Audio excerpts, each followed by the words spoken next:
Hi മക്കളെ, നമസ്കാരം. സ്മിത ടീച്ചറാണ്.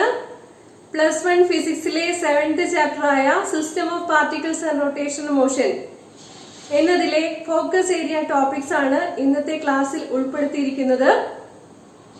4 പ്രധാനപ്പെട്ട ഭാഗങ്ങളാണ് ഫോക്കസ് ഏരിയയിൽ ഉൾപ്പെടുത്തിയിട്ടുള്ളത്. ഏതൊക്കെയാണെന്ന് നോക്കാം. Angular velocity and it's relationship with linear velocity, torque and angular momentum, moment of inertia, theorems of parallel and perpendicular axis. നമുക്ക് പക്ഷേ നേരിട്ട് ഫസ്റ്റ് ടോപ്പിക്കായ angular velocity and its relation with linear വെലോസിറ്റിയിലേക്ക് കടക്കാൻ സാധിക്കില്ല. കുറച്ച് കാര്യങ്ങൾ മനസ്സിലാക്കേണ്ടതുണ്ട്. അവ ഏതെല്ലാമാണെന്ന് ഓടിച്ചൊന്ന് പറഞ്ഞു തരാം. എല്ലാവർക്കും ക്ലാസ്സിലേക്ക് ഒരിക്കൽ കൂടി സ്വാഗതം. ആദ്യം തന്നെ റിജിഡ് ബോഡി എന്താണെന്ന് മനസ്സിലാക്കാം. റിജിഡ് ബോഡി പേര് സൂചിപ്പിക്കുന്നത് പോലെ തന്നെ അൺചേഞ്ചിങ് ഷേപ്പ് അല്ലെങ്കിൽ ഡെഫിനിറ്റ് ഷേപ്പ് ഉള്ള ബോഡീസിനെയാണ് റിജിഡ് ബോഡി എന്ന് പറയുക. റിജിഡ് ബോഡി മൂവ് ചെയ്യുമ്പോൾ അതിനിടയിലുള്ള പാർട്ടിക്കിൾസിന്റെ ഡിസ്റ്റൻസ് ഒരിക്കലും വ്യത്യാസപ്പെടുകയില്ല. 2 തരത്തിൽ റിജിഡ് ബോഡിയുടെ മൂവ്മെന്റ് വിശദീകരിക്കാൻ സാധിക്കും. Translation motion and rotation motion. Translation motion എങ്ങനെയാണെന്ന് മനസ്സിലാക്കുവാൻ വേണ്ടി ഒരു ഡെമോൺസ്ട്രേഷൻ കണ്ടോളൂ. ഇവിടെ ഒരു ചരിവ് പ്രതലത്തിൽ കൂടി റിജിഡ് ബോഡി മൂവ് ചെയ്യുന്നതാണ് കാണിച്ചിരിക്കുന്നത്. P1 P2 എന്നിങ്ങനെ 2 പാർട്ടിക്കിൾ പൊസിഷൻ കാണിച്ചിട്ടുണ്ട്. റിജിഡ് ബോഡി മൂവ് ചെയ്യുന്നതിനനുസരിച്ച് P1 P2 പാർട്ടിക്കിൾസിന്റെ വെലോസിറ്റിക്ക് വ്യത്യാസമൊന്നും വരുന്നില്ല. Okay, the points P1 and P2 move with the same velocity as the block of mass moves. Okay, അപ്പോ പാർട്ടിക്കിൾ പൊസിഷന് വ്യത്യാസം വരാതെ ഉള്ള മൂവ്മെന്റിനെയാണ് ട്രാൻസ്ലേഷണൽ മോഷൻ എന്ന് പറയുന്നത്. ഇനി നമുക്ക് റൊട്ടേഷണൽ മോഷൻ മനസ്സിലാക്കാം. റൊട്ടേഷണൽ മോഷന് 2 എക്സാമ്പിൾസ് കാണിച്ചിരിക്കുന്നത് സീലിംഗ് ഫാനിന്റെ മോഷൻ, അതുപോലെ പോട്ടേഴ്സ് വീൽ. പോട്ടേഴ്സ് വീൽ എന്നാൽ കുശവന്റെ ചക്രം. ഈ കളിമണ്ണ് കൊണ്ട് പാത്രങ്ങളൊക്കെ ഉണ്ടാക്കൂലേ, അത്. ഈ 2 കേസിലും ഒരു ഫിക്സ്ഡ് ആക്സിസിനെ ആധാരമാക്കിയുള്ള മൂവ്മെന്റ് ആണുള്ളത്. These examples show the rotational motion of A rigid body about A fixed axis. Okay, കുറച്ചുകൂടി വ്യക്തമായി മനസ്സിലാക്കാൻ ശ്രമിക്കാം. ഒരു ഫിക്സ്ഡ് ആക്സിസിനെ ആധാരമാക്കിയുള്ള റൊട്ടേഷൻ എന്ന് പറയുമ്പോൾ അത് ഇസഡ് ആക്സിസ് ആണെന്നിരിക്കട്ടെ. ഓരോ പാർട്ടിക്കിൾസും റൊട്ടേറ്റ് ചെയ്യുന്നത് ഈ ഇസഡ് ആക്സിസിന് പെർപെൻഡിക്കുലർ ആയിട്ടുള്ള ഒരു പ്ലെയിനിൽ കൂടിയായിരിക്കും. ആ പ്ലെയിൻ 2 എണ്ണം ഇവിടെ കാണിച്ചിട്ടുണ്ട്. R1 റേഡിയസ് ഉള്ള ഒരു പ്ലെയിനും കാണിച്ചിട്ടുണ്ട്. R2 റേഡിയസ് ഉള്ള ഒരു പെർപെൻഡിക്കുലർ പ്ലെയിനും കാണിച്ചിട്ടുണ്ട്. ഓക്കെ, അപ്പൊ ഇതാണ് റൊട്ടേഷണൽ മോഷൻ എന്ന് പറയുമ്പോൾ. In the rotational motion of A rigid body about A fixed axis, every particle of the body moves in A circle which lies in a plane perpendicular to the axis and has its center on the axis. Okay, axis of റൊട്ടേഷനെ ആധാരമാക്കി അതിന് perpendicular ആയിട്ടുള്ള ഒരു പ്ലെയിനിൽ കൂടിയായിരിക്കും rigid body rotational motion നടത്തുമ്പോൾ പാർട്ടിക്കിൾസിന്റെ movement പറയുക. Translational മോഷനും rotational മോഷനും പറയുമ്പോൾ ആക്സിസ് ചേഞ്ച് ചെയ്യുന്നത് കൂടി പറയണം. ഒരു ഫിക്സ്ഡ് പോയിന്റിനെ ആധാരമാക്കിയുള്ള റൊട്ടേഷൻ നമുക്കറിയാം, പമ്പരം കറങ്ങുന്നത്. അതാണ് കാണിച്ചിരിക്കുന്നത്. Motion of A rigid body about A fixed point on the ground. ഒരു ടോപ്പിന്റെ മൂവ്മെന്റ്, പമ്പരത്തിന്റെ മൂവ്മെന്റ് കാണിച്ചിരിക്കുന്നു. ഇനി റൊട്ടേഷണൽ മോഷനും ട്രാൻസ്ലേഷണൽ മോഷനും ഒരുമിച്ച് വരുന്ന കേസ് നോക്കാം. ഒരു ബോള് ഇൻക്ലൈൻഡ് പ്ലെയിനിൽ കൂടി ഉരുണ്ട് താഴത്തേക്ക് വരികയാണ്. അപ്പൊ അവിടെ ട്രാൻസ്ലേഷൻ മോഷനും ഉണ്ട്, റൊട്ടേഷണൽ മോഷനും ഉണ്ട്. ബോൾ അല്ലെങ്കിൽ സിലിണ്ടർ എന്തെങ്കിലും ആയിക്കോട്ടെ, അവിടെ ട്രാൻസ്ലേഷൻ മോഷനും റൊട്ടേഷണൽ മോഷനും ഉണ്ട് ഇൻക്ലൈൻഡ് പ്ലെയിനിൽ കൂടി ഉരുണ്ട് വരുന്ന കേസിൽ. ഓക്കെ, മറ്റ് എക്സാമ്പിൾസ് നോക്കാം. ഒരു ഡിസ്ക് കറക്കി എറിയാണ്. അപ്പൊ അവിടെ നമുക്ക് റൊട്ടേഷണൽ മോഷനും ട്രാൻസ്ലേഷണൽ മോഷനും പറയാൻ സാധിക്കും. കാലുകൊണ്ട് ഒരു ബോള് സ്പിൻ ചെയ്ത് നീക്കുമ്പോ അവിടെയും ട്രാൻസ്ലേഷൻ മോഷനും റൊട്ടേഷണൽ മോഷനും പറയാൻ സാധിക്കും. Okay, now let us discuss centre of mass. Centre of mass എന്നാൽ ഒരു ബോഡിയുടെ മാസ് മുഴുവൻ കേന്ദ്രീകരിച്ചിരിക്കുന്ന പോയിന്റ് ആണ്. ഏതാനും റിജിഡ് ബോഡീസും അവയുടെ സെന്റർ ഓഫ് മാസ് ലൊക്കേഷനും ടേബിളിൽ കാണിച്ചിട്ടുണ്ട്. നമുക്കറിയാം സെന്റർ ഓഫ് മാസ് എന്ന് പറഞ്ഞാൽ total mass of the body concentrate ചെയ്തിരിക്കുന്ന പോയിന്റ് ആണ് centre of mass. Centre of മാസിൽ വെച്ചിട്ട് ഒരു ബുക്കോ ഒരു വടിയോ അതുപോലെ എന്തെങ്കിലും സാധനങ്ങളൊക്കെ നമുക്ക് ബാലൻസ് ചെയ്യാൻ എളുപ്പമാണ്. ഓക്കെ, നമുക്കൊരു n പാർട്ടിക്കിൾ സിസ്റ്റം കൺസിഡർ ചെയ്യാം. M1, M2, M3 etcetera up to Mn ആണ് ഇൻഡിവിജ്വൽ പാർട്ടിക്കിളുകളുടെ മാസുകൾ എന്ന് വിചാരിക്കുക. V1, V2, V3 etcetera up to Vn ആണ് അവയുടെ വെലോസിറ്റി എന്നും വിചാരിക്കുക. അപ്പോ ഈ ടോട്ടൽ മാസ് എന്ന് പറയുന്നത് ഇൻഡിവിജ്വൽ മാസുകളുടെ തുകയായിരിക്കും. ആ ടോട്ടൽ മാസ് കോൺസെൻട്രേറ്റ് ചെയ്തിരിക്കുന്ന പോയിന്റ് ആണ് സെന്റർ ഓഫ് മാസ് എന്ന് പറയുന്നത്. ഇപ്പോൾ സെന്റർ ഓഫ് മാസിന്റെയും അതുപോലെ സെന്റർ ഓഫ് മാസിന്റെ വെലോസിറ്റിയുടെയും പ്രോഡക്റ്റ് എന്ന് പറയുന്നതാണ് linear momentum of centre of mass എന്ന് പറയുക. അത് ഇൻഡിവിജ്വൽ പാർട്ടിക്കിളുകളുടെ മാസുകളുടെയും മൊമെന്റങ്ങളുടെയും പ്രോഡക്റ്റുകളുടെ തുകയ്ക്ക് ഈക്വൽ ആയിരിക്കും. Okay, that is mv equal to m1 v1 plus m2 v2 plus etcetera plus mn vn. Total linear momentum എന്ന് പറയുന്നത് mv ആണ്. പിന്നെ അത് തന്നെ നമുക്ക് capital P equal to P1 plus P2 etcetera plus Pn എന്ന് നമുക്ക് പറയാൻ സാധിക്കും.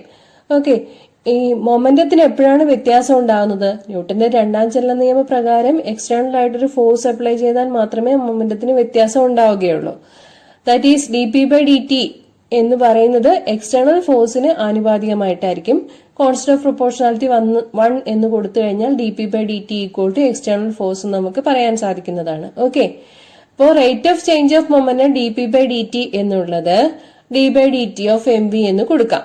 മാസിന് വ്യത്യാസമൊന്നും വരുന്നില്ല, അതുകൊണ്ട് തന്നെ d/dt ഓഫ് mv എന്നുള്ളത് m ഇൻറ്റു dv/dt എന്ന് കൊടുക്കാവുന്നതാണ്. കാരണം എന്താണ്? സമയത്തിനനുസരിച്ച് മാസിന് വ്യത്യാസം വരുന്നില്ല. dv/dt എന്നാൽ rate of change of velocity എന്നാൽ ആക്സിലറേഷൻ ആണ്. ഇവിടെ അത് acceleration of centre of mass ആണ്. സോ ma എന്നുള്ളത് സെന്റർ ഓഫ് മാസും അതുപോലെ ആക്സിലറേഷൻ ഓഫ് സെന്റർ ഓഫ് മാസും ആണ്. അത് എക്സ്റ്റേണൽ ഫോഴ്സിന് ആനുപാതികമായിട്ടായിരിക്കും വരിക. ഇനി എക്സ്റ്റേണൽ ഫോഴ്സ് ഒന്നും അപ്ലൈ ചെയ്യുന്നില്ല എന്ന് വിചാരിക്കുക. അപ്പൊ എന്തായിരിക്കും വരുന്നത്? dp/dt ഈക്വൽ ടു 0 എന്നായിരിക്കും വരിക. എക്സ്റ്റേണൽ ഫോഴ്സ് ഇല്ല എന്നുണ്ടെങ്കിൽ മൊമെന്റത്തിൽ വ്യത്യാസം ഉണ്ടാവില്ല. സെന്റർ ഓഫ് മാസിന്റെ മൊമെന്റം തന്നെയായിരിക്കും ഇൻഡിവിജ്വൽ പാർട്ടിക്കിളുകളുടെ മൊമെന്റങ്ങളുടെ തുകയും. Okay, we say dp/dt equal to 0 means p is a constant. Momentum constant ആയിരിക്കുമ്പോഴാണ് അതിന് ചേഞ്ച് ഉണ്ടാവാതിരിക്കുന്നത്. ഓക്കെ, അതിന്റെ മാത്തമാറ്റിക്കൽ ഭാഷയാണ് dp/dt equal to 0 means p is a constant എന്നുള്ളത്. Okay, that is when the total external force acting on a system of particles is 0, then the total linear momentum of the system is a constant. External force ഒന്നും act ചെയ്യുന്നില്ല എന്നുണ്ടെങ്കിൽ momentum എപ്പോഴും conserved ആയിരിക്കും. Momentum before collision momentum after collision ഒന്ന് തന്നെയായിരിക്കും. ഇത് തന്നെ നമുക്കൊരു ഷെല്ലിന്റെ എക്സ്പ്ലോഷന്റെ കാര്യത്തിൽ വിശദീകരിക്കാൻ സാധിക്കും. എക്സ്പ്ലോഷൻ ഓഫ് ഷെൽ എടുക്കുകയാണെങ്കിൽ ഇപ്പോ ഇന്റേണൽ റിയാക്ഷൻ കാരണം ഷെൽ എക്സ്പ്ലോഡ് ചെയ്യുന്നു എന്ന് വിചാരിക്കുക. അപ്പം ട്രജക്ടറി കൺസിഡർ ചെയ്യുകയാണെങ്കിൽ ഷെല്ലിന്റെ ആ ട്രജക്ടറി തന്നെയായിരിക്കും എക്സ്പ്ലോഷന് ശേഷമുള്ള സെന്റർ ഓഫ് മാസിന്റെ ട്രജക്ടറി എന്ന് പറയുന്നത്. അതിന്റെ പാത്തിന് ഒരു വ്യത്യാസം ഉണ്ടാവുന്നില്ല.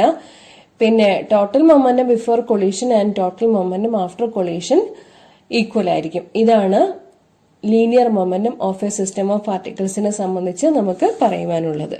ഓക്കെ, ഇനി നമുക്ക് angular velocity omega, linear velocity v തമ്മിലുള്ള റിലേഷൻഷിപ്പ് നോക്കാം. That is v equal to r omega, where r is the radius of the rotational path. Rotation motion execute ചെയ്യുന്ന പാർട്ടിക്കിളിന്റെ വെലോസിറ്റിയെ പറയുന്ന പേരാണ് ആംഗുലർ വെലോസിറ്റി ഒമേഗ. ഓക്കെ, നമുക്ക് ഇസഡ് ആക്സിസിനെ ആധാരമാക്കി റൊട്ടേഷൻ മോഷൻ നടക്കുന്ന ഒരു പാർട്ടിക്കിളിനെ കൺസിഡർ ചെയ്യാം. പി എന്നതാണ് പാർട്ടിക്കിളിന്റെ ഇനിഷ്യൽ പൊസിഷൻ എന്ന് വിചാരിക്കുക. ഒരു ഡെൽറ്റ ടി ഇന്റർവെൽ കഴിഞ്ഞിട്ട് പാർട്ടിക്കിൾ P1 പൊസിഷനിൽ എത്തിയെന്ന് വിചാരിച്ചോളൂ. P1 എന്നുള്ളതായിരിക്കും അപ്പോൾ ആംഗുലർ ഡിസ്പ്ലേസ്മെന്റ്. അതിനെ ഡെൽറ്റ തീറ്റ എന്ന് സൂചിപ്പിക്കാം. Delta theta is the angle set by the radius vector of the particle. Okay, R എന്നത് radius of the rotational path ആണ്, അല്ലെങ്കിൽ റേഡിയസ് ഓഫ് ദി സർക്കിൾ ആണ്. C എന്നത് centre of the circle, rotation motion execute ചെയ്യുന്ന സർക്കിളിന്റെ centre അല്ലെങ്കിൽ ആക്സിസിന്റെ centre ആയിട്ട് consider ചെയ്യാൻ പറ്റും. നമ്മള് കല്ല് ഒരു ചരടിൽ കെട്ടി ചുഴറ്റുന്ന കേസ് എടുത്തു കഴിഞ്ഞാൽ ചരട് പൊട്ടിപ്പോവുകയാണെങ്കിൽ കല്ല് ടാൻജൻഷ്യൽ ആയിട്ടായിരിക്കും തെറിച്ചു പോവുക. അത് ആ ലീനിയർ വെലോസിറ്റിയുടെ ഡയറക്ഷനിലാണ് തെറിച്ചു പോകുന്നത്. ഓക്കെ, ആ ലീനിയർ വെലോസിറ്റിയുടെ ഡയറക്ഷനും ഇവിടെ കാണിച്ചിട്ടുണ്ട്. ലീനിയർ വെലോസിറ്റി v ആണെന്നിരിക്കട്ടെ. ഇനി നമുക്ക് ലീനിയർ വെലോസിറ്റി ആംഗുലർ വെലോസിറ്റി തമ്മിലുള്ള റിലേഷൻഷിപ്പ് പറയാം. ആംഗുലർ വെലോസിറ്റി എന്ന് പറഞ്ഞാൽ rate of change of angular displacement ആണ്, അതായത് delta theta by delta t ആണ്. ഏതെങ്കിലും ഒരു പർട്ടിക്കുലർ ഇൻസ്റ്റന്റിലുള്ള ആംഗുലർ വെലോസിറ്റി എടുക്കുന്നതിനെയാണ് ഇൻസ്റ്റന്റേനിയസ് ആംഗുലർ വെലോസിറ്റി എന്ന് പറയുക. That is represented by this omega equal to limit delta t tends to 0 delta theta by delta t. Interval of time വളരെ വളരെ ചെറുതാണെന്ന് കാണിക്കാൻ വേണ്ടിയിട്ടാണ് limit delta t tends to 0 എന്ന് സൂചിപ്പിക്കുക. അതിനെയാണ് d theta by d t, instantaneous angular velocity omega എന്ന് പറയുന്നത്. Okay, so omega equal to d theta by d t. Unit of angular velocity എന്നത് റേഡിയൻ പെർ സെക്കൻഡ് ആണ്. Delta theta angular displacement റേഡിയനിലാണ് measure ചെയ്യുക, ആംഗിളിലാണ് measure ചെയ്യുക. D t സമയം interval സെക്കൻഡിൽ മെഷർ ചെയ്യും. റേഡിയൻ എന്നുള്ളത് ഡയമെൻഷൻലെസ് ക്വാണ്ടിറ്റി ആണ്. അപ്പോൾ ആംഗുലർ വെലോസിറ്റിയുടെ ഡയമെൻഷൻ പറയുമ്പോൾ t⁻⁻1 മാത്രമേ വരികയുള്ളൂ. എമ്മും എല്ലും കൂടി ചേർത്ത് പറയുമ്പോൾ m⁻�0, l⁻�0, t⁻⁻1 എന്നത് ആംഗുലർ വെലോസിറ്റി ഡയമെൻഷൻ ആയിട്ട് പറയാം. Relation between linear velocity and angular velocity is given by v equal to r omega. Okay, vector ഫോമിൽ പറയുകയാണെങ്കിൽ v equal to omega cross r എന്ന് സൂചിപ്പിക്കാവുന്നതാണ്. ഓക്കെ, എന്താണ് torque? Rotating effect of force അല്ലെങ്കിൽ rotational analogue of force ആണ് torque. Moment of force, ഫോഴ്സിനെ distance വെച്ച് multiply ചെയ്യണം. അത് വെക്ടർ ആണ്. r ക്രോസ് f എന്നാണ് മെഷർമെന്റ് വരിക. Torque tau equal to r cross f. Representation to ഒരു ഗ്രീക്ക് ആൽഫബറ്റ് വെച്ചാണ് സൂചിപ്പിക്കുക. മാഗ്നിറ്റ്യൂഡ് എടുക്കുമ്പോൾ r of sine theta. r എന്നുള്ളത് magnitude of position vector from the origin. ആ ഡിസ്പ്ലേസ്മെന്റ് വെക്ടർ ആണ്. f എന്നത് force apply ചെയ്യുന്നതാണ്. Theta is the angle between vector r and vector f. Rotating effect maximum ആകുന്നത് r maximum ആവുമ്പോൾ, അതുപോലെ തീറ്റ 90 degree ആവുമ്പോൾ sign 90 1 ആവും. Rotating effect minimum, torque minimum ആകുന്നത് r മിനിമം ആകുമ്പോൾ, പിന്നെ തീറ്റയുടെ വാല്യൂ 0 ഡിഗ്രി അല്ലെങ്കിൽ 180 ഡിഗ്രി ആകുമ്പോൾ സൈൻ 0 സൈൻ 180 ഒക്കെ 0 ആകും. ടോർക്ക് മിനിമം ആകും. യൂണിറ്റ് എന്താ വരുന്നത്? r ക്രോസ് f എന്ന് പറയുമ്പോൾ ന്യൂട്ടൺ മീറ്റർ, ഫോഴ്സിന്റെ ന്യൂട്ടൺ, ഡിസ്റ്റൻസ് r-ന്റെ metre. So r cross f വരുമ്പോ ന്യൂട്ടൺ മീറ്റർ വരും. Dimension ml² t⁻². ഫോഴ്സിന്റെ ന്യൂട്ടൺ ml t⁻², മീറ്ററിന്റെ l. So it is dimension is ml² t⁻². Okay, ഇനി ഇതിന്റെ പ്രാക്ടിക്കൽ ആപ്ലിക്കേഷൻ നോക്കാം. ടോർക്കിന്റെ പ്രാക്ടിക്കൽ ആപ്ലിക്കേഷൻ, ടോർക്ക് മാക്സിമം ആക്കാൻ വേണ്ടിയിട്ടാണ്, അല്ലെങ്കിൽ റൊട്ടേറ്റിംഗ് ഇഫക്റ്റ് മാക്സിമം ആക്കാൻ വേണ്ടിയിട്ടാണ് ഡോറിന്റെ ഹാൻഡിൽ ഒരു എഡ്ജിലായിട്ട് ഫിക്സ് ചെയ്യുന്നത്. ഓക്കെ, സോ നോക്കിക്കോളൂ. ഇപ്പൊ ഇവിടെ r-നും f-നും ഇടയ്ക്കുള്ള ആംഗിൾ 90 ഡിഗ്രി ആണ് വരുന്നത്. r മാക്സിമം ആയിട്ട് വരണം. r മാക്സിമം ആയിട്ട് വരണമെന്നുണ്ടെങ്കിൽ എന്ത് ചെയ്തേ പറ്റുള്ളൂ? ഡോറിന്റെ എഡ്ജിലായിട്ടാണ് ഹാൻഡില് പിടിപ്പിക്കേണ്ടത്. അതുപോലെ ഒരു നട്ട് അൺസ്ക്രൂ ചെയ്യണമെന്നുണ്ടെങ്കിൽ സ്പാനറിന്റെ എൻഡിലായിട്ടായിരിക്കണം ഫോഴ്സ് അപ്ലൈ ചെയ്യേണ്ടത്. അപ്പോഴാണ് r ക്രോസ് f മാക്സിമം ആയിട്ട് വരുന്നത്. r മാക്സിമം വരണം. ഫോഴ്സ് പെർപെൻഡിക്കുലർ ആയിട്ടാണ് അപ്ലൈ ചെയ്യുക.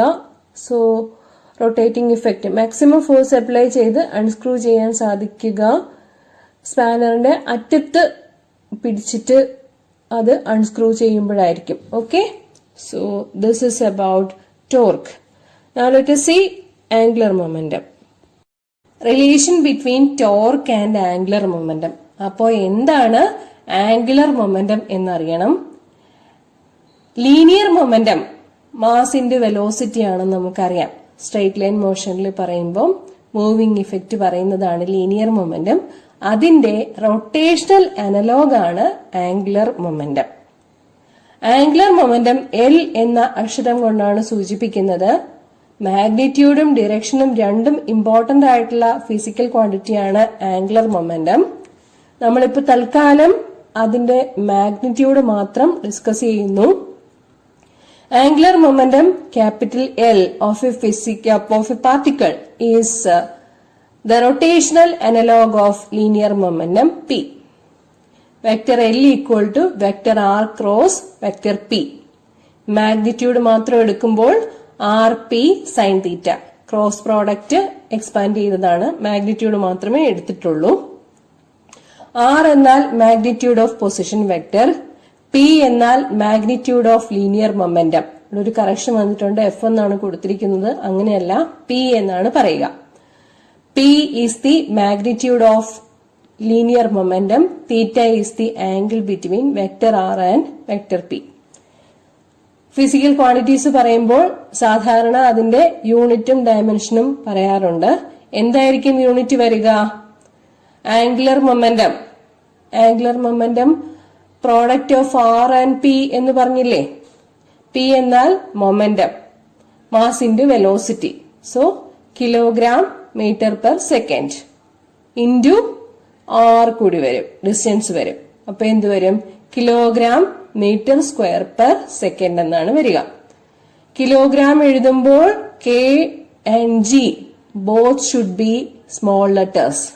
ഓക്കെ, ക്യാപിറ്റൽ കെ എഴുതിയാൽ തെറ്റാണ്, ഇവിടെ എഴുതി കാണിച്ചിരിക്കുന്നത് തെറ്റാണ്.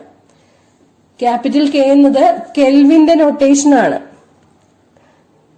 അബ്സല്യൂട്ട് ടെമ്പറേച്ചറിന്റെ യൂണിറ്റ് ആണ് കെൽവിൻ, അതിനാണ് ക്യാപിറ്റൽ കെ കൊടുക്കുക.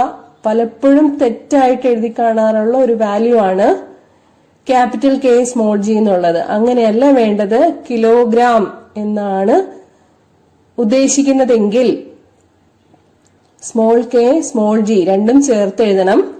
കെ എന്നാൽ 10⁻³ ആണ്, 1000 പറയുന്നതാണ് കിലോ. ഓക്കെ, ഡയമെൻഷൻ യൂണിറ്റിൽ നിന്ന് തന്നെ പറയാൻ പറ്റും. Kilogram metre square per second എന്നാകുമ്പോൾ കിലോഗ്രാമിന് എം, മാസിന്റെ dimension capital M, metre square ആകുമ്പോൾ മീറ്റർ നീളം അതിന്റെ ഡയമെൻഷൻ എൽ, മീറ്റർ സ്ക്വയറിന് എൽ സ്ക്വയർ, പെർ സെക്കൻഡ് എന്നാവുമ്പോൾ T⁻⁻1. Okay, dimension formula square ബ്രാക്കറ്റിനുള്ളിൽ സൂചിപ്പിക്കുന്നു m⁻1 L square T⁻⁻1. Relation between torque and angular momentum എന്നതാണ് നമ്മുടെ topic. Angular momentum is given by the equation L equal to R cross P. ഈ ഇക്വേഷനെ നമുക്ക് differentiate ചെയ്യാം. LHS ഉം RHS ഉം differentiate ചെയ്യണം. LHS ഡിഫറൻഷിയേറ്റ് ചെയ്യുമ്പോൾ dl/dt എന്നാകും. RHS ഡിഫറൻഷിയേറ്റ് ചെയ്യുമ്പോൾ d/dt of R cross P എന്നാണ്. പ്രോഡക്റ്റ് റൂളാണ് RHSൽ അപ്ലൈ ചെയ്യേണ്ടത്. RHSൽ പ്രോഡക്റ്റ് റൂൾ അപ്ലൈ ചെയ്യുമ്പോൾ എന്താണ് വരിക? d/dt of R cross P equal to dr/dt cross P plus R cross dp/dt എന്നാണ് വരിക. എന്താണ് dr/dt എന്നാൽ? Rate of change of position with respect to time എന്നതാണ് dr/dt. R പൊസിഷനെ കാണിക്കുന്ന വെക്ടറാണ്, പൊസിഷൻ വെക്ടറാണ്. സോ dr/dt എന്നാൽ rate of change of position with respect to time. പൊസിഷന് സമയത്തിനനുസരിച്ചുണ്ടാകുന്ന വ്യത്യാസം, അതാണ് നമ്മുടെ വെലോസിറ്റി. ഓക്കെ, സോ dr/dt ക്ക് പകരം വി വെലോസിറ്റി എന്ന് കൊടുക്കാം. ഇനി നമുക്ക് പി എന്താണെന്നറിയാം. പി എന്നാൽ മൊമെന്റം ആണ്, മാസ് ഇൻറ്റു വെലോസിറ്റി ആണ്. അപ്പോൾ dr/dt ക്രോസ് പി എന്ന ഇക്വേഷൻ 2ലെ ഭാഗം RHSലെ ഫസ്റ്റ് ടേം എന്തായിട്ട് മാറും? വി ക്രോസ് എം വി എന്നാകും. Okay, V cross M V എന്ന് പറഞ്ഞാൽ അതിന്റെ വാല്യൂ 0 ആണ്. വി ക്രോസ് വി എന്ന് വരും. രണ്ടിടത്തും വെലോസിറ്റി വെക്ടർ ഉണ്ട്. ഒരേ വെക്ടർ തന്നെ വന്നിരുന്നാൽ അതിന്റെ ഇടയിലുള്ള ആംഗിള് 0 ആയിരിക്കും. അപ്പോ വി ക്രോസ് വി എന്ന് പറഞ്ഞാൽ വി വി സൈൻ 0 എന്ന് വരും. സൈൻ 0 0 ആണ്. അതുകൊണ്ട് ഇക്വേഷൻ 2ല് സെക്കൻഡ് ടേം 0 ആയിരിക്കും, അതുണ്ടാവില്ല.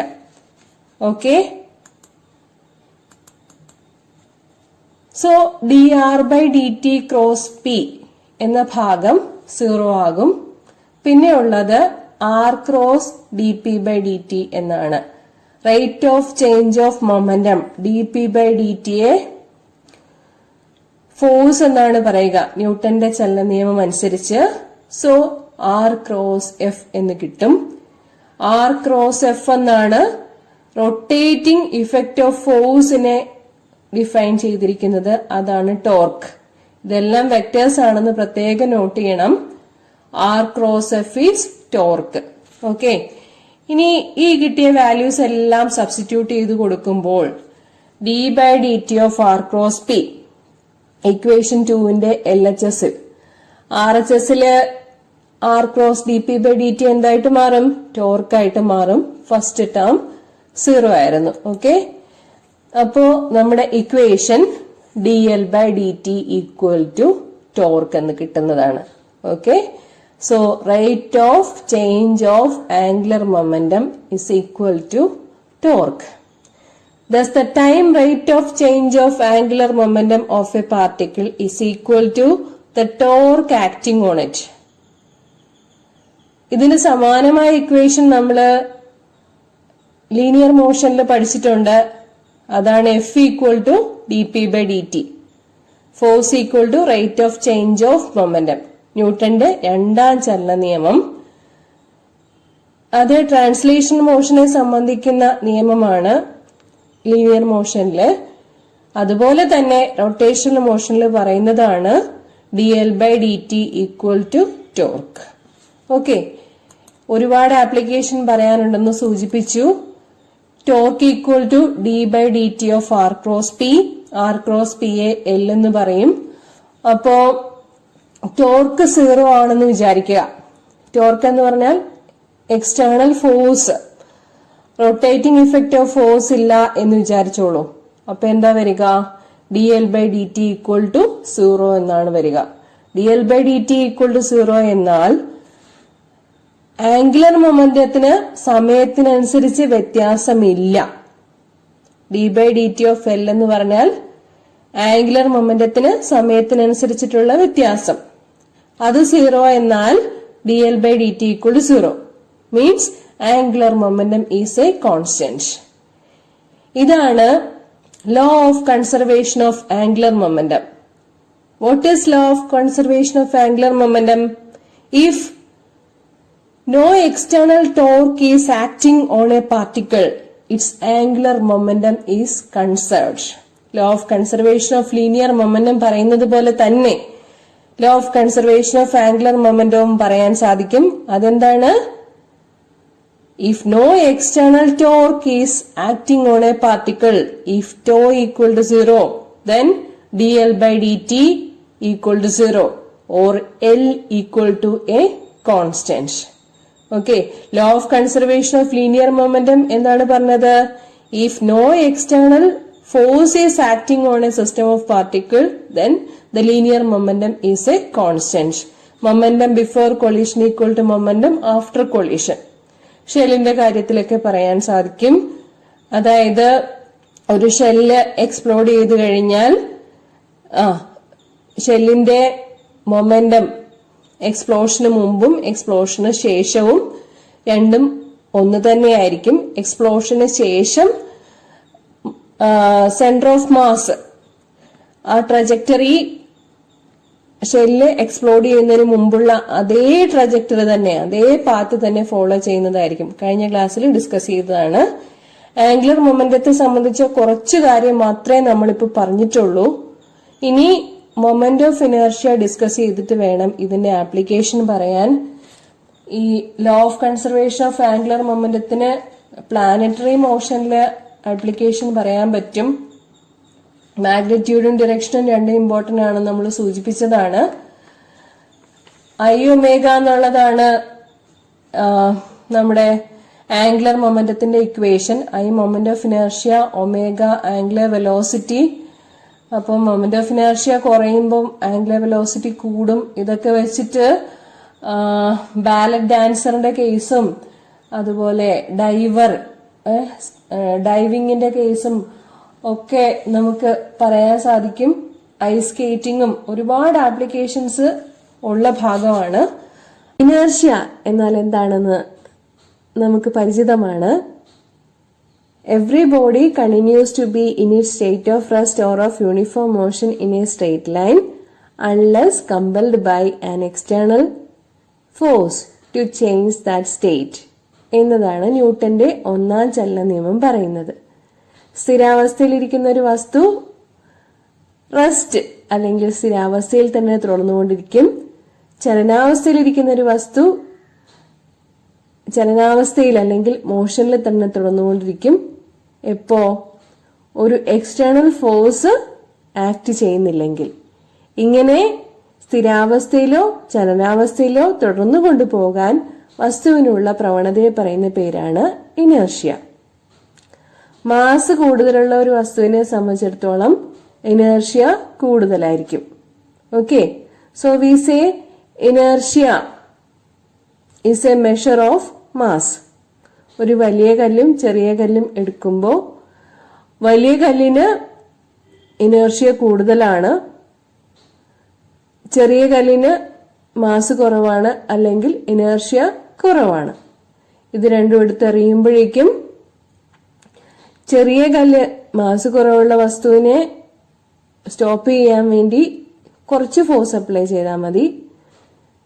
കൂടുതൽ മാസുള്ള കല്ലിനെ സ്റ്റോപ്പ് ചെയ്യണം എന്നുണ്ടെങ്കിൽ നമുക്ക് കൂടുതൽ ഫോഴ്സ് അപ്ലൈ ചെയ്യേണ്ടതായിട്ട് വരും. അതായത് അവ തുടർന്ന് കൊണ്ടുപോകേണ്ട അവസ്ഥയെ വ്യത്യാസം വരുത്തണമെന്നുണ്ടെങ്കിൽ ആനുപാതികമായിട്ടുള്ള ഫോഴ്സ് അപ്ലൈ ചെയ്യേണ്ടതായിട്ട് വരും. Inertia is a measure of mass. Okay, rotational മോഷനിൽ മാസിന് തത്തുല്യമായി എന്താണ് പറയാനുള്ളത്? അതാണ് നമ്മുടെ ഇന്നത്തെ ഡിസ്കഷൻ. ഇവിടെ ഇസഡ് ആക്സിസിനെ ആധാരമാക്കി റൊട്ടേറ്റ് ചെയ്യുന്ന ഒരു ബോഡിയാണ് കാണിച്ചിരിക്കുന്നത്. ഓക്കെ, ഒരു ith പാർട്ടിക്കിൾ കൺസിഡർ ചെയ്യുക. ടോട്ടൽ മാസ് എന്നുള്ളത് m ആണ്. എല്ലാ പാർട്ടിക്കിളുകളുടെയും മാസുകളുടെ തുക എടുക്കുമ്പോഴായിരിക്കും ടോട്ടൽ മാസ് m കിട്ടുക. ഒരു ith പാർട്ടിക്കിൾ എടുക്കുന്നു. ആ ith പാർട്ടിക്കിള് ഏതെങ്കിലും ഒരു സമയത്ത് p പൊസിഷനിലാണെന്ന് വിചാരിക്കുക. ഇനിയൊരു instant of time delta t കഴിയുമ്പോൾ പാർട്ടിക്കിൾ p1 പൊസിഷനിൽ എത്തിയെന്ന് വിചാരിക്കുക.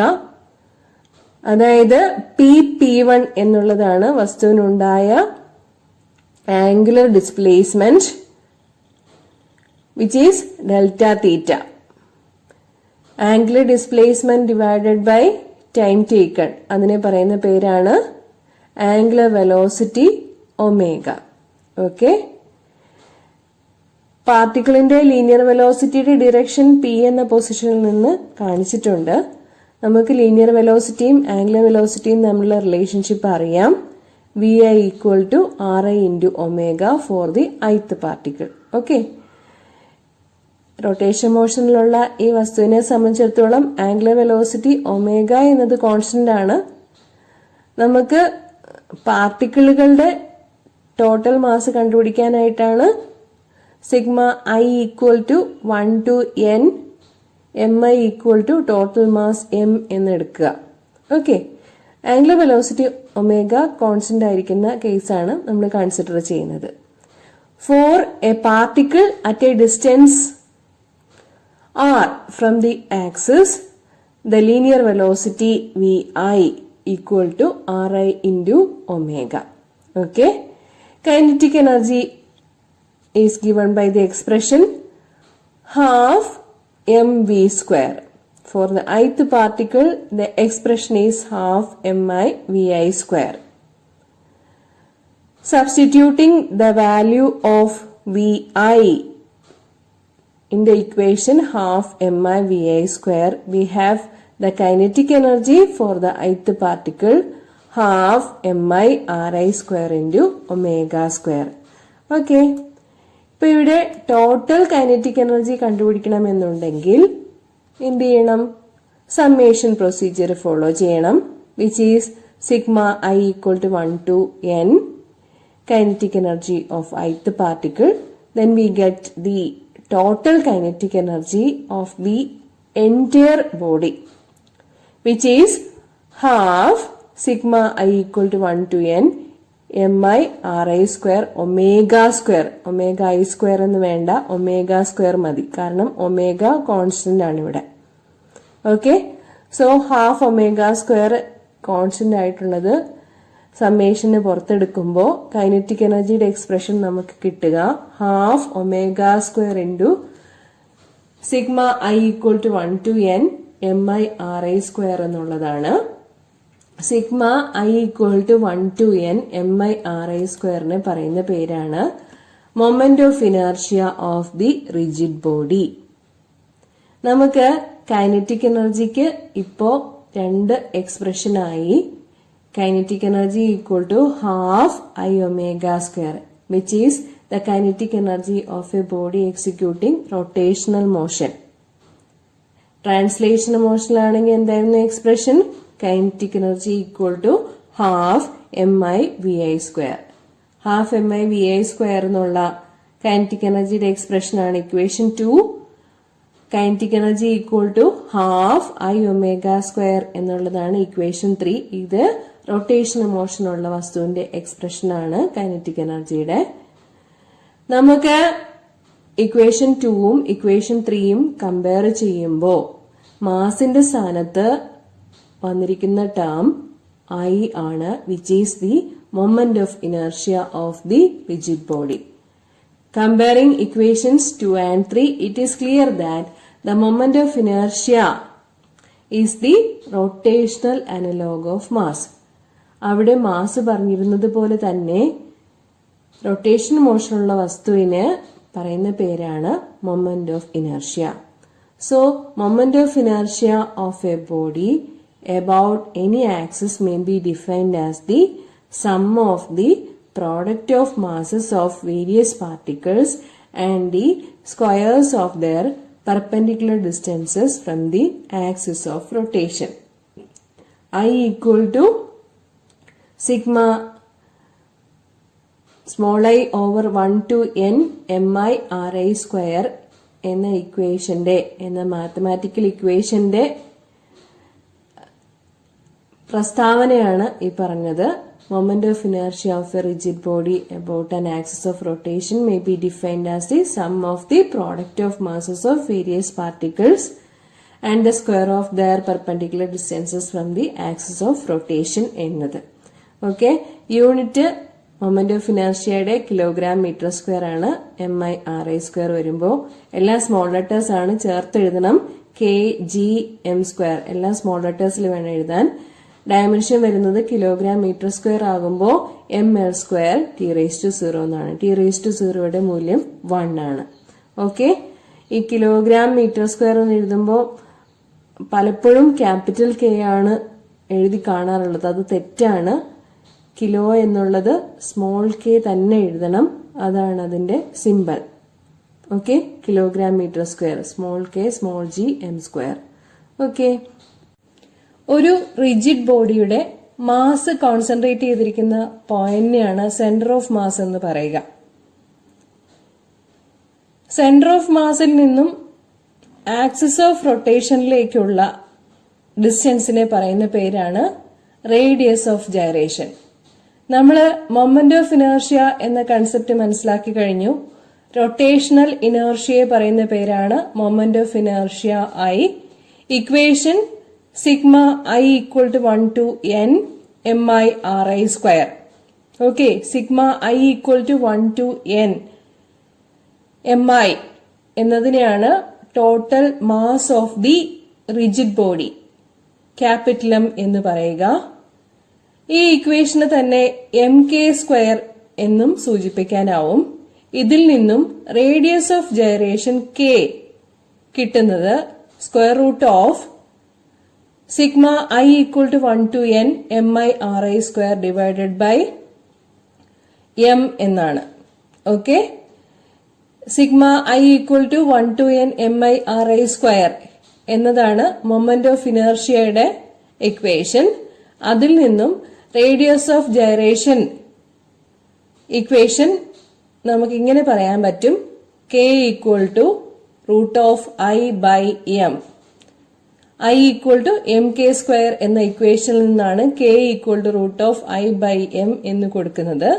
റേഡിയസ് ഓഫ് ഗൈറേഷൻ ഡിഫൈൻ ചെയ്യുന്നത് ഇങ്ങനെയാണ്: it is the distance from the axis of rotation at which the entire mass of the body is supposed to be concentrated, so that the moment of inertia would be the same as with the actual distribution of particles of the body. Okay, ഈ axis of റൊട്ടേഷനെ ആധാരമാക്കി moment of inertia constant ആയിരിക്കും എന്ന് പറയുമ്പോൾ axis of റൊട്ടേഷനിൽ നിന്നും centre of mass of the ബോഡിയിലേക്കുള്ള ഡിസ്റ്റൻസിനെ പറയുന്ന പേരാണ് radius of gyration. Okay, moment of inertia ഒരു സ്കെയിലാർ ക്വാണ്ടിറ്റി ആണ്. ഐ ഈക്വൽ ടു mk² അല്ലെങ്കിൽ sigma I equal to 1 to n mi/ri square. അതൊരു സ്കെയിലാർ ക്വാണ്ടിറ്റി ആണ്. ഡിറക്ഷൻ പറയേണ്ട ആവശ്യമില്ല. റേഡിയസ് ഓഫ് ഗൈറേഷനും ഒരു സ്കെയിലാർ ക്വാണ്ടിറ്റി തന്നെയാണ്. Root of I by M എന്നുള്ളതല്ല ഇക്വേഷൻ. അപ്പോൾ റേഡിയസ് ഓഫ് ഗൈറേഷനും ഒരു സ്കെയിലാർ ക്വാണ്ടിറ്റി ആണ്. റേഡിയസ് ഓഫ് ഗൈറേഷന്റെ യൂണിറ്റ് മീറ്റർ ആയിരിക്കും. Dimension l⁻⁴, m⁻�0, l⁻⁴, t⁻�0 എന്നുള്ളതായിരിക്കും. Okay, perpendicular axis theorem and parallel axis theorem. ആദ്യം തന്നെ പെർപെൻഡിക്കുലർ ആക്സിസ് തിയറം എന്താണെന്ന് നോക്കാം. നമുക്ക് സെന്റർ ഓഫ് മാസ് എന്താണെന്നും സെന്റർ ഓഫ് ഗ്രാവിറ്റി എന്താണെന്നും ഒക്കെ അറിയാം. ഒരു ബോഡി കൺസിഡർ ചെയ്യുക, ഒരു തിൻ പ്ലേറ്റ്. ആ തിൻ പ്ലേറ്റിനെ ലാമിന എന്ന് പറയാം. ഈ ലാമിനയിലെ ഏതെങ്കിലും ഒരു ആക്സിസിൽ കൂടിയുള്ള മൊമെന്റ് ഓഫ് ഇനേർഷ്യ എന്നാൽ ആ ആക്സിസിന് പെർപെൻഡിക്കുലർ ആയിട്ടുള്ള മറ്റ് രണ്ട് ആക്സിസുകളിൽ കൂടിയുള്ള മൊമെന്റ് ഓഫ് ഇനേർഷ്യകളുടെ തുകയായിരിക്കും എന്ന് പറയുന്നതാണ് perpendicular axis theorem. Okay, perpendicular ആക്സിസുകൾ മനസ്സിലാക്കാൻ ഏറ്റവും എളുപ്പം നമുക്ക് ഒരു മുറിയുടെ കോർണർ എടുക്കുന്നതാണ്. ഇപ്പോൾ നമ്മൾ നിൽക്കുന്നത് XY പ്ലെയിനിലാണെന്ന് വിചാരിക്കാം. അതിന് പെർപെൻഡിക്കുലർ ആയിട്ടുള്ള മറ്റ് രണ്ട് പ്ലെയിനുകളാണ് YZ പ്ലെയിനും അതുപോലെ XZ പ്ലെയിനും. നമ്മൾ XY പ്ലെയിനിൽ നിൽക്കുകയാണെന്ന് വിചാരിച്ചു കഴിഞ്ഞാൽ 3 പെർപെൻഡിക്കുലർ ആക്സിസുകൾ XYZ എന്ന് കണക്കാക്കാൻ പറ്റുന്നതാണ്. O എന്നാണ് ആ ആക്സിസിന്റെ കേന്ദ്രം. 3 ആക്സിസുകളും മീറ്റ് ചെയ്യുന്ന പോയിന്റ് O എന്ന് കണക്കാക്കാൻ പറ്റുന്നതാണ്. അപ്പോൾ IZ is the moment of inertia about the axis OZ എന്ന് വിചാരിച്ചു കഴിഞ്ഞാൽ IX plus IY ആയിരിക്കും IZ. അതല്ലെങ്കിൽ IX is equal to IY plus IZ, അല്ലെങ്കിൽ IY equal to IX plus IZ. ഇങ്ങനെ പെർപെൻഡിക്കുലർ ആയിട്ടുള്ള ആക്സിസുകളെ സംബന്ധിച്ച മൊമെന്റ് ഓഫ് ഇനേർഷ്യയെ ഗവേൺ ചെയ്യുന്ന തിയറമാണ് പെർപെൻഡിക്കുലർ ആക്സിസ് തിയറം. സ്റ്റേറ്റ്മെന്റ് കാണാതെ പഠിച്ചേ പറ്റുള്ളൂ. നോക്കിക്കോളൂ. The perpendicular axis theorem states that the moment of inertia of a plane lamina about an axis perpendicular to its plane is equal to the sum of the moments of inertia of the lamina about any two mutually perpendicular axes in its plane and passing through the point where the perpendicular axes intersect the lamina. അപ്പോൾ perpendicular ആക്സിസുകൾ intersect ചെയ്യുന്ന point O ആണ്. OX and OY എന്നുള്ളത് to mutually perpendicular access ആണ്.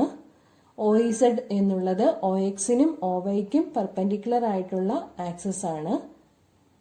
അപ്പോൾ IZ equal to IX plus IY എന്ന് വിശദീകരിക്കാനാവുന്നതാണ്.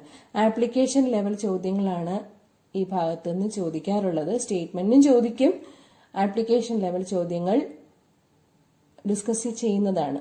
Okay, ഇനി നമുക്ക് മനസ്സിലാക്കാനുള്ളത് parallel axis തിയറമാണ്. പേര് സൂചിപ്പിക്കുന്നത് പോലെ തന്നെ ഒരു റിജിഡ് ബോഡിയുടെ പാരലൽ ആയിട്ടുള്ള ആക്സിസുകളിൽ കൂടിയുള്ള മൊമെന്റ് ഓഫ് ഇനർഷ്യ എങ്ങനെ ബന്ധപ്പെട്ടിരിക്കുന്നു എന്നാണ് പാരലൽ ആക്സിസ് തിയറം പറയുന്നത്. ഡയഗ്രം നോക്കിക്കോളൂ. ഒരു ആക്സിസ് കാണിച്ചിട്ടുണ്ട് PQ. ആ ആക്സിസിന് പാരലലായിട്ട് സെന്റർ ഓഫ് മാസ് കടന്നു പോകുന്ന ആക്സിസ് ആണ് P0 Q0. C എന്നുള്ളതാണ് റിജിഡ് ബോഡിയുടെ സെന്റർ ഓഫ് മാസ്. PQ എന്ന ആക്സിസിനും അതിന് പാരലലായി സെന്റർ ഓഫ് മാസ് കടന്നു പോകുന്ന P0 Q0 എന്ന പാരലൽ ആക്സിസിനും ഇടയിലുള്ള പെർപെൻഡിക്കുലർ ഡിസ്റ്റൻസ് ആണ് A എന്നുള്ളത്. ഡയഗ്രത്തിൽ വ്യക്തമാണല്ലോ. അപ്പോൾ PQവിനെ ആധാരമാക്കിയുള്ള മൊമെന്റ് ഓഫ് ഇനർഷ്യ എന്തായിരിക്കും? PQ എന്ന ആക്സിസിൽ കൂടിയുള്ള മൊമെന്റ് ഓഫ് ഇനർഷ്യ എന്തായിരിക്കും? അത് PQവിന് പാരലൽ ആയിട്ടുള്ള സെന്റർ ഓഫ് മാസ് കടന്നു പോകുന്ന P0 Q0 എന്ന ആക്സിസിൽ കൂടിയുള്ള മൊമെന്റ് ഓഫ് ഇനർഷ്യയുടെ കൂടെ ബോഡിയുടെ മാസും ആ രണ്ട് പാരലൽ ആക്സിസുകൾക്കിടയിലുള്ള പെർപെൻഡിക്കുലർ ഡിസ്റ്റൻസിന്റെ സ്ക്വയർ A² കൂടെ കൂട്ടിയിട്ടുള്ള തുകയായിരിക്കും എന്ന് പറയുന്നതാണ് പാരലൽ ആക്സിസ് തിയറം. ഇത് പറയുമ്പോൾ ഒരുപാടുണ്ട്, പക്ഷെ I equal to I0 plus MA² എന്ന് പറഞ്ഞു കഴിഞ്ഞാൽ വളരെ എളുപ്പമാണ്. ഈ mathematical statement I equal to I0 plus MA² എന്ന പാരലൽ ആക്സിസ് തിയറത്തിന്റെ മാത്തമാറ്റിക്കൽ സ്റ്റേറ്റ്മെന്റ് എക്സ്പ്ലെയിൻ ചെയ്യാനും വളരെ എളുപ്പമാണ് ചിത്രം വെച്ചിട്ട്. I എന്നുള്ളത് PQവിനെ ആധാരമാക്കിയുള്ള മൊമെന്റ് ഓഫ് ഇനർഷ്യയാണ്. അതാണ് നമുക്ക് കണ്ടുപിടിക്കാനുള്ളത്. I0 എന്താണ്? ഈ ആക്സിസിന് പാരലൽ ആയിട്ട് സെന്റർ ഓഫ് മാസ് കടന്നു പോകുന്ന ആക്സിസിൽ കൂടിയുള്ള മൊമെന്റ് ഓഫ് ഇനർഷ്യയാണ്. M എന്താണ്? M എന്ന് പറയുന്നത് റിജിഡ് ബോഡിയുടെ മാസ് ആണ്. A എന്താണ്? A എന്ന് പറയുന്നത് പാരലൽ ആക്സിസുകൾക്കിടയിലുള്ള പെർപെൻഡിക്കുലർ ഡിസ്റ്റൻസ് ആണ്. A ഡയഗ്രത്തിൽ വ്യക്തമായിട്ട് കാണിച്ചിട്ടുണ്ട്. ഓക്കെ, സോ സ്റ്റേറ്റ്മെന്റ് പഠിച്ചോളൂ. The parallel axis theorem states that the moment of inertia of a rigid body about any axis is equal to the moment of inertia about a parallel axis through the center of mass plus the product of mass of the body and the square of the perpendicular distance between the axes. Statement ഇങ്ങനെ തന്നെ എഴുതി പഠിക്കണം. കാര്യം മനസ്സിലാക്കി എഴുതി പഠിച്ചാൽ മതി. Diagram വ്യക്തമായി വരച്ച് പഠിക്കണം. എന്നാൽ മാത്രമേ സ്റ്റേറ്റ്മെന്റ് ഇതുപോലെ തെറ്റുകൂടാതെ എഴുതാൻ സാധിക്കുകയുള്ളൂ. ഓക്കെ, അപ്പോൾ ഡയഗ്രത്തിന്റെ എക്സ്പ്ലനേഷൻ ആണ് തന്നിരിക്കുന്നത്. P0 Q0 എന്നുള്ളത് സെന്റർ ഓഫ് മാസ് കടന്നു പോകുന്ന ആക്സിസ് ആണ്. അതിന് പാരലൽ ആയിട്ടുള്ള ഒരു ആക്സിസ് ആണ് PQ എന്നുള്ളത്. PQവിനെ ആധാരമാക്കിയുള്ള മൊമെന്റ് ഓഫ് ഇനർഷ്യ ആണ് കണ്ടുപിടിക്കാനുള്ളത്. ഓക്കെ, A എന്നത് സ്മോൾ a ആണ് കേട്ടോ. ഇവിടെ Q എന്ന് തെറ്റായിട്ടാണ് മാർക്ക് ചെയ്തിരിക്കുന്നത്. സ്മോൾ a എന്നത് perpendicular distance between the two parallel access ആണ്. PQ ആൻഡ് P0 Q0 ഇവയാണ് പാരലൽ ആയിട്ടുള്ള രണ്ട് ആക്സസുകൾ. ഓക്കെ, I0 എന്നുള്ളത് സെന്റർ ഓഫ് മാസ് കടന്നു പോകുന്ന ആക്സസിൽ കൂടിയുള്ള മൊമെന്റ് ഓഫ് ഇനർഷ്യ ആണ്. I എന്നുള്ളത് നമുക്ക് കണ്ടുപിടിക്കാനുള്ള പാരലൽ ആക്സസിൽ കൂടിയുള്ള മൊമെന്റ് ഓഫ് ഇനർഷ്യ ആണ്. അങ്ങനെയാവുമ്പോൾ I equal to I0 plus MA² ആയിരിക്കും. അതാണ് പാരലൽ ആക്സിസ് തിയറം പറയുന്നത്. ഇതിനും ആപ്ലിക്കേഷൻ ഉണ്ട്. ഇന്നത്തെ ക്ലാസ്സിൽ പറഞ്ഞു തന്ന ഫോക്കസ് ഏരിയ ടോപ്പിക്സ് എല്ലാവർക്കും മനസ്സിലായിട്ടുണ്ടാവും എന്ന് വിചാരിക്കുന്നു. System of particles and rotation of motion എന്ന 7th ചാപ്റ്ററിൽ നിന്ന് 6 മാർക്കിന്റെ ചോദ്യങ്ങളാണ് 60 മാർക്കിൽ പരീക്ഷയ്ക്ക് പ്രതീക്ഷിക്കാവുന്നത്. പൊതുവെ കുറച്ച് ബുദ്ധിമുട്ടാണെന്നാണ് ഈ ചാപ്റ്ററിനെ കുറിച്ച് ഉള്ളൊരു അഭിപ്രായം. പരമാവധി പഠിക്കാൻ ശ്രമിക്കുക. അടുത്ത ക്ലാസ്സിൽ ഗ്രാവിറ്റേഷൻ എന്ന 8ാമത്തെ ചാപ്റ്റർ ആണ് പറഞ്ഞു തരുന്നത്. അതിൽ നിന്ന് 7 മാർക്കിന്റെ ചോദ്യങ്ങൾ 60 മാർക്കിൽ പ്രതീക്ഷിക്കാവുന്നതാണ്. അപ്പോൾ അടുത്ത ക്ലാസ്സിൽ വീണ്ടും കാണാം. നന്ദി, നമസ്കാരം.